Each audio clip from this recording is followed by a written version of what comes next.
అందరికీ నమస్కారం. నేను మీ ఉష, రెసిపీ విత్ ఉష. ఈరోజైతే రెస్టారెంట్ స్టైల్‌లో చికెన్ ఫ్రై అనేది చేసి చూపించబోతున్నానండి. ఇంట్లో ఉన్న వాటితో సింపుల్‌గా అయితే ఇలా చేసుకోవచ్చు. ఇదైతే భలే రుచిగా ఉంటుంది. ఆలస్యం లేకుండా వీడియోలోకైతే వెళ్ళిపోదాము. ఇదైతే ఒక గిన్నె తీసుకోవాలి. నేనైతే 100 గ్రాముల చికెన్ అయితే తీసుకున్నానండి. శుభ్రంగా కడిగి ఇందులో అయితే వేసేసుకోవాలి.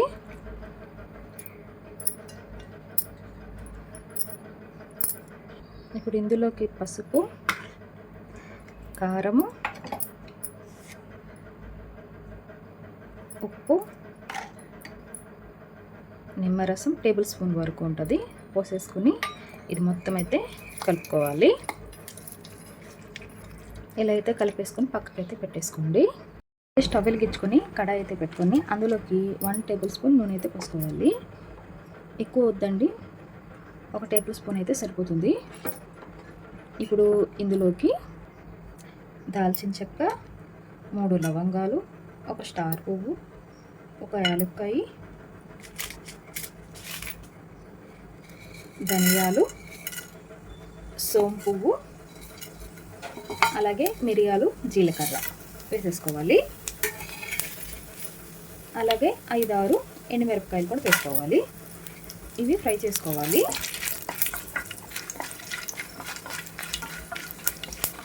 ఇలా అయితే వేగిపోయినాయి కదా, అప్పుడైతే స్టవ్ అయితే ఆఫ్ చేసుకుని ఈ ప్లేట్లో అయితే పోసేసుకోవాలి. మనం మిక్సీలో అయితే వేసేసుకొని ఇది మెత్తని పేస్ట్ అయితే చేసుకోవాలి. కొద్దిగా నీళ్ళు అయితే పోసుకొని పేస్ట్ చేసుకొని ఇలా అయితే నలిగింది కదా, పక్కకైతే పెట్టేసుకోవాలి. స్టవ్ వెలిగించుకొని ఇందాక మనం వేపుకున్నాం కదా, అదే బండిలో అయితే 2 టేబుల్ స్పూన్ వరకు నూనె వేసుకోవాలి. నూనె అనేది వేడైన తర్వాత 5-6 రెబ్బలు దంచుకున్న చిన్నులపాయలు అయితే వేసుకోవాలి. ఇప్పుడు ఇందులోకి 3 ఎండుమిరపకాయలు, అలాగే కాస్త కరివేపాకు కూడా వేసుకోవాలి.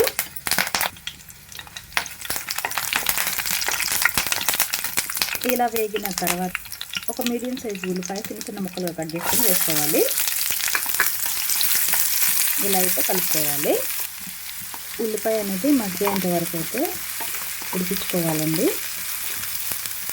నేను చికెన్ తక్కువ కాబట్టి తక్కువ పదార్థాలు అనేవి తీసుకున్నాను. చికెన్ బట్టి మనం వేసుకునే కొలతలు మారుతాయి అన్నమాట. ఉల్లిపాయలు అనేవి ఇలా వేగిపోయినాయి కదా, మనం ముందుగా మిక్సీ పట్టుకున్న ఎండుమిరపకాయలు, ధనియాలు పొడి ఇందులో అయితే వేసేసుకోవాలి. అది ఈ పేస్ట్ని అయితే ఇందులో అయితే కలుపుకోయేలాగా కలుపుకోవాలి. ఇలా అయితే కలిసిపోయింది కదా, ఇప్పుడైతే మనం చికెన్ అయితే వేసేసుకున్నాము. ముందుగా మ్యాగ్నేట్ చేసుకున్నాం కదా, ఆ చికెన్ అయితే ఇందులో వేసేసుకొని మొత్తం అయితే కలిపేసుకోవాలి.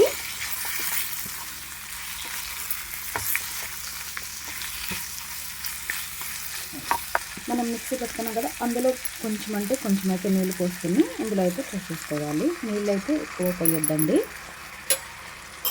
నీళ్ళు పోసి ఒకసారి అయితే ఇలా కలిపేసుకోవాలి. కలిపేసుకుని ఒక్క 20 నిమిషాలు అయితే మీడియం మంట మీద మూత అయితే పెట్టేసుకోవాలి. ఒకసారి అయితే మూత తీసి చూద్దాము. ఒకసారి అయితే కలుపుకున్నాము.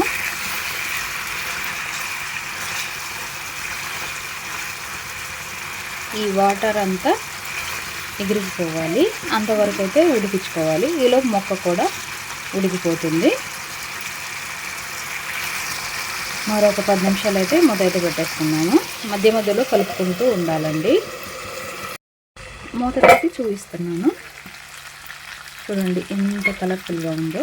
ఇప్పుడైతే కొద్దిగా కరివేపాకు, అలాగే 1 టేబుల్ స్పూన్ వరకు నెయ్యి వేసుకోవాలి. ఇదంతా ఒకసారి అయితే కలిపేసుకున్నాము. ఇదైతే భలే ఉంటుందండి. అచ్చం రెస్టారెంట్ స్టైల్లో చికెన్ ఫ్రై అయితే రెడీ అయిపోయింది. ఇంట్లో ఉన్న వాటితో ఇలా సింపుల్గా అయితే చికెన్ ఫ్రై తప్పకుండా మీరు ట్రై చేయండి. ఇప్పుడైతే కొద్దిగా నిమ్మరసం కూడా పోసేసుకోవాము. ఇది అప్పుడప్పుడు తింటే బాగుంటుంది, చాలా అంటే చాలా బాగుంటుంది. ఇప్పుడు స్టవ్ అయితే ఆఫ్ చేసేసుకున్నాము. నా వీడియో మీకు నచ్చిందని అనుకుంటున్నాను. నా వీడియో నచ్చితే లైక్ చేయండి, సబ్స్క్రైబ్ చేసుకోండి. మరిన్ని రెసిపీస్ కోసం అయితే నా పేజీని ఫాలో చేయండి. మరొక రెసిపీతో మీ ముందు ఉంటాను. Recipe with Usha.